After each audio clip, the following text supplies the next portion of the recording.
विश्वरूपा जी, कैसे आप आने वाले वक्त में और पर्वों को देख रही हैं, उनके बारे में मैं चाह रहा हूँ एक बार दर्शकों को अगर आप बता पाएं कौन कौन से और खास दिन हैं अब महाकुंभ में। बिल्कुल 12 फरवरी सभी जानते हैं पूर्णिमा स्नान है। उसके बाद 26 फरवरी का महाशिवरात्रि का पर्व है। तो ये भी एक पर्व है जो बड़ा स्नान माना जाता है। हम्म। परंतु कुछ परंपराएं हैं जो देखने में आती है कि आज के स्नान के बाद कुछ साधु संत काशी की ओर चले जाते हैं हम्म। कि अब हम, क्योंकि महाशिवरात्रि क्योंकि शिव की नगरी है, तो वहां पे भी गंगा स्नान किया जाता है। तो निश्चित रूप से व्यवस्था बहुत सुंदर है और बाकी श्रद्धालु तो आ ही रहे हैं। अभी तक देखिए अप्रोक्स 40 करोड़ के आसपास लोग आ ही चुके हैं हम्म। और अभी आंकड़ा दिन पर दिन बढ़ रहा है। और यहाँ हम इसको देखेंगे कि एक ये सांस्कृतिक और सामाजिक का समागम है। हम्म। जो हमारा जो एक सामाजिक व्यवस्था है वो हमारी संस्कृति में समा रही है। तो इससे बेहतर तो कुछ हो ही नहीं सकता जानने के लिए। और मैं बड़ी अच्छी एक बार बात यहाँ आपको कहना चाहूंगी। हम्म। मेरी एक सिस्टर है, वो कल ही हमें बता रही थी कि हम अपने जीवन, वो 50 साल के आसपास हैं, कि हम अपने जीवन का चौथा कुंभ स्नान करके आए हैं। तो हम्म। निश्चित रूप से देखिए कि हम भारतवासियों में कितना उत्साह होता है, कितनी उमंग होती है कि वो शायद जो प्रथम उन्होंने कह रही थी 12-12 साल में, तो शायद प्रथम जो उन्होंने किया होगा 12 वर्ष की आयु में किया होगा। और अभी भी उन्होंने एक प्रण लिया है कि जब तक मेरा जीवन होगा मैं प्रत्येक कुंभ में स्नान करूंगी। हम्म। तो साथ यहाँ जी। चाहे कैसी भी, मतलब आप पीछे बड़ा लोगों ने डराया अभी कि बहुत भीड़ है, पैदल चलना होता है। तो इससे खूबसूरत और क्या होगा, लोग सर पे इतना इतना वजन लेकर, वेट लेकर और चल रहे हैं इतने किलोमीटर, हम्म। सिर्फ उस आस्था को महसूस करने के लिए, उस ईश्वर के में उस आत्मज्ञान को बढ़ाने के लिए। और यहाँ मोक्ष प्राप्ति सिर्फ जीवन से मोक्ष प्राप्ति नहीं है, आपके दुखों की भी मोक्ष प्राप्ति है।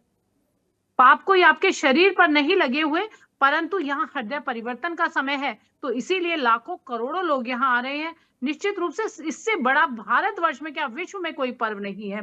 और आज तो आप देख रहे हैं कि मैं पीछे आंकड़े भी देख रही थी, तो जितने भी बाहर की कंट्री हैं, देश हैं, वो हमारे इस पर्व को सबसे ज्यादा देख रहे हैं, समझ रहे हैं हमारी संस्कृति को। और यहाँ अगर अभी अपने सब लोग गए हुए हैं तो देखा विदेशी भाई बहन बहुत आए हुए हैं। हम्म। तो मैं तो अपने जो साधु संत हैं, शंकराचार्य हैं, जगत गुरु हैं, जो हमारे गुरु हैं, उनको बहुत बहुत धन्यवाद करना चाहूंगी। विशेष तौर पे नागा जो साधु हैं, जिन्होंने अपना पूर्ण जीवन, संपूर्ण जीवन उन्होंने अपने त्याग तप तपस्या में दे दिया है, सिर्फ सामान्य जनमानस के लिए। अन्यथा वो तो वहां भी वो तपस्या कर रहे थे, परंतु जब ये 12 वर्ष ये इसका इंतजार करते हैं, तो इसीलिए करते हैं कि जो अपने इस ऊर्जा को सामान्य लोगों तक पहुंचाए। और हम्म। इसीलिए लोगों में इतना उत्साह है कि प्रत्येक व्यक्ति वहां जाना चाह रहा है। हम्म। जी। अच्छा साध्वी जी, जो लोग जी। वहां डुबकी लगाने पर सवाल उठा रहे हैं उनको क्या कहेंगे आप? देखिए प्रत्येक तरह का व्यक्ति होता है, आस्तिक भी है और नास्तिक भी है। हम्म। कहीं ना कुछ एकाध लोगों के कहने से कोई फर्क नहीं पड़ता है। अगर ऐसा कुछ होता तो वहां आप संख्या देखिए, विश्व में लेकिन कोई इतना सवाल बड़ा, तो ये है ना इतनी कि वो संख्या। नास्तिक भी नहीं है, वो लोग तो पूजा मैं पाठ तो करते उन्हें ही हैं। नास्तिक, नहीं नहीं नास्तिक ही कहूंगी। देखिए दिखावा करने से, क्योंकि लोग वहां सिर्फ घूमने गए हैं, वहां कमी निकालने गए हैं। हम्म। वो अपना, आप देखिए यही तो पाप और पुण्य है, इसी को तो समझने की जरूरत है। और ये आज का बात नहीं, ये तो इतिहास है। जहां देवता होते हैं वहां तो आसुरी शक्तियां सदैव रहती हैं। तो उनका तो हमें स्वागत करना चाहिए। वो वहां नहीं होंगे तो हमें पता कैसे लगेगा कि सकारात्मक सात्विक ऊर्जा कौन सी है। हम्म। तो उनके कहने से फर्क पड़ता, तो आप देखिए आज के स्नान में भी करोड़ों लोग गए हैं। हम्म। और निश्चित रूप से 26 फरवरी तक आप संख्या देख लीजिए, किसी को कोई फर्क नहीं पड़ा। आज भी हमें लोग प्रतिदिन फोन कर रहे हैं। और विशेष तौर से इटली से अभी आज हमें फोन आया, विदेशी बड़े शिष्य हैं हमारे, वो जानना चाह रहे हैं, वो इसको देखना चाह रहे हैं। तो इससे सुंदर कोई बात ही नहीं हो सकती। जो लोग जा रहे हैं, कमियां निकाल रहे हैं, हो सकता है कुछ राजनीतिक रोटियां सेक रहे हो, हम्म। वो मौका ढूंढ रहे हो कि हमारे योगी जी पर कैसे टीका टिप्पणी की जाए। परंतु फिर मैं कहना चाहूंगी, मैं किसी के कहने से, किसी के बताने से नहीं कह रही, मैं स्वयं की वहां साक्षी हूँ। हम्म। वहां की व्यवस्था देख लीजिए। इस बार वाला कुंभ ना आज तक कभी हुआ और ना आगे कभी होगा। इतना भव्य दिव्य कुंभ इस बार हुआ है, बहुत सुंदर व्यवस्था। आपने शायद, हम्म। आप गए हैं तो वहां पुल देखिएगा, कितना अद्भुत, कितना अच्छा लगता है वहां जाकर। हम्म। ठीक है, जी, एक और सवाल मैं साध्वी जी आपसे लेना चाह रहा हूँ, चूंकि हमने जी, धर्म संसद भी एक देखी है और आने वाले वक्त में आ, चूंकि इसमें कहने में कोई गुरेज नहीं है कि धर्म ध्वजा के नीचे राजनीति होती रही है, हमने देखी है जी, अपने पुराने कालों में।